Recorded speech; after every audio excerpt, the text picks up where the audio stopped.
नमस्कार, आप देख रहे हैं राजनीति 24 न्यूज। आइए डालते हैं इस वक्त की बड़ी खबरों पर नजर।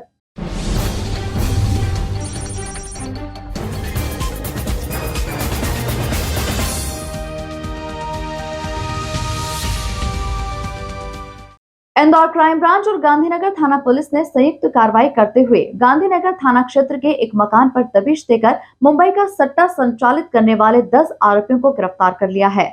मौके से पुलिस ने 10 मोबाइल फोन, 19,000 सट्टा पर्ची व अन्य डिवाइस जब्त किए हैं। इनमें मुख्य आरोपी मनोज तेली, मोहन राठी और कमलेश राठौर फरार हैं, जिन्हें पकड़ने के लिए पुलिस ने 3 ठिकानों पर दबिश दी है।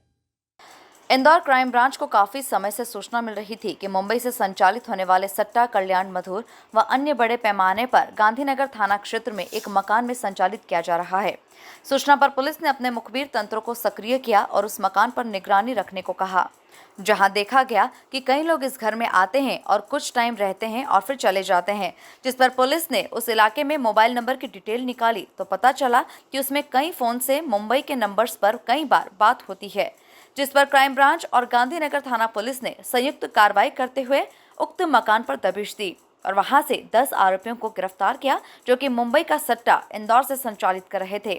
पुलिस ने मौके से 10 मोबाइल फोन, 19,000 सट्टा लिखी पर्चियां व सट्टा लगाने वालों के मोबाइल नंबर लिखी पर्चियां भी जब्त कर पूरे मामले में जो मुख्य आरोपी है मनोज तेली, कमलेश राठौर और मोहन राठी, जिन्होंने मकान किराए पर देकर सट्टा संचालित करवा रहे थे, तीनों फरार हैं। आरोपियों ने सट्टा संचालित करने के लिए इंदौर जिले के बाहर उज्जैन, धार और राजस्थान से लोगों को बुलवाकर सट्टा संचालित करा रहे थे। फिलहाल पुलिस फरार तीनों आरोपियों की तलाश कर रही है। वहीं पूरे मामले में जो मुख्य आरोपी है मनोज तेली, कमलेश राठौर और मोहन राठी, जिन्होंने मकान किराए पर देकर सट्टा संचालित किया था, वे तीनों फरार हैं। इन आरोपियों ने सट्टा संचालित करने के लिए इंदौर जिले के बाहर से उज्जैन, धार और राजस्थान से लोगों को बुलवाकर यहां सट्टा संचालित कर रहे थे। फिलहाल पुलिस फरार तीनों आरोपियों की तलाश कर रही है। काफी समय से हमें सूचना मिल रही थी कि बड़े पैमाने पे जो नंबर का सट्टा होता है, कल्याण मधुर और अन्य जो लाइनें चलती हैं, जो बॉम्बे से पूरा संचालित किया जाता है, उसमें बड़े पैमाने से लोगों के द्वारा पैसा लगाया जा रहा है। इसमें पिछली 6 महीना पहले भी एक कार्रवाई हुई थी, जिसमें जो एक मुख्य आरोपी का नाम आया था मनोज तेली, उसके घर पे दबिश भी दी गई थी, परंतु उस समय कुछ एविडेंस हाथ में नहीं लगे थे, जिस कारण से उस पर कार्रवाई नहीं हो पाई थी।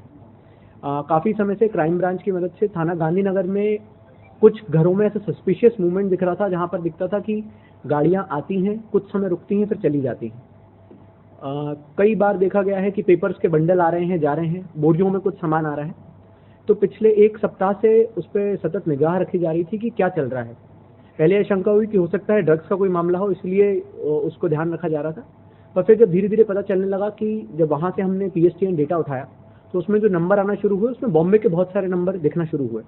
तो इसे समझ में आया कि जो बॉम्बे से सट्टा संचालित होता है, उसके कुछ नंबर्स भी इसमें आइडेंटिफाई हुए थे। उसके बाद फिर दबिश देकर जब वहाँ पर पता चला कि सारे जो एविडेंस हैं, जो कि बहुत इंपॉर्टेंट होते हैं किसी भी केस को प्रोसिक्यूट करने के लिए, उनकी मिलने की संभावना है, तो उसमें फिर दबिश डाली गई थी।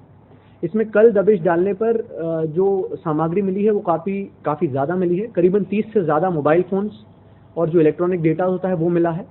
19,000 से अधिक जो पर्चियाँ इन द सेंस जो एविडेंस लिखे जाते हैं, जिसमें आप सट्टा लगाते हैं तो उसकी जो नंबरिंग लिखी जाती है, वो मिले हैं। उसमें जिन्होंने सट्टा लगाया है उनके द्वारा जो मोबाइल फ़ोन इस्तेमाल किए जाते हैं, उनके मोबाइल नंबर्स प्राप्त हुए हैं। इसमें अभी 10 आरोपियों की गिरफ्तारी हो चुकी है। इसमें 3 जो मुख्य आरोपी जो यहाँ से संचालित करते थे और जो पैसे का पूरा लेन देन करते थे, उसमें मनोज तेली एक हैं कमलेश उर्फ गोलू राठौर, और एक नाम है मोहन राठी, जिन्होंने घर किराए पे दिया हुआ था और इसमें अवैध रूप से ये संचालित करवा रहे थे। इन तीनों के लिए भी टीम्स लग चुकी हैं और जल्दी ही इनको भी गिरफ्तार किया जाएगा। इसमें मुख्य बात जो सामने आई है कि क्योंकि लगातार पुलिस इंदौर में जो लोग सट्टे के लिए एक्टिव थे उन पे कार्रवाई कर रही थी, तो आरोपियों ने लोगों को जिले के बाहर से लाके उनसे ये संचालित करवाया। इसमें जो आरोपी हैं वो कुछ धार जिले के हैं, कुछ आरोपी उज्जैन के हैं, कुछ आरोपी राजस्थान में झालावाड़ जिले के हैं और कुछ लोग इंदौर के हैं। तो इस तरीके से इन लोगों के माध्यम से वहाँ के लोगों को भी कनेक्ट करने का एक प्रयास किया गया था। उसमें एक बड़ी कार्रवाई क्राइम ब्रांच के साथ मिलकर गांधीनगर थाने ने की है। इसमें और भी अब प्रयास किया जा रहा है कि इनके मोबाइल्स में अगर लिंक्ड कोई भी खाते हों, बैंक अकाउंट्स हों, फ़ोन पे के UPI IDs हों, तो उन सभी के लिए डिटेल्स निकलवाना स्टार्ट कर दिए हैं। और जितने भी ऐसे खाते होंगे उनमें मूवमेंट ऑफ फंड्स कैसे हुआ है उसको अब ट्रैक करना स्टार्ट किया गया है।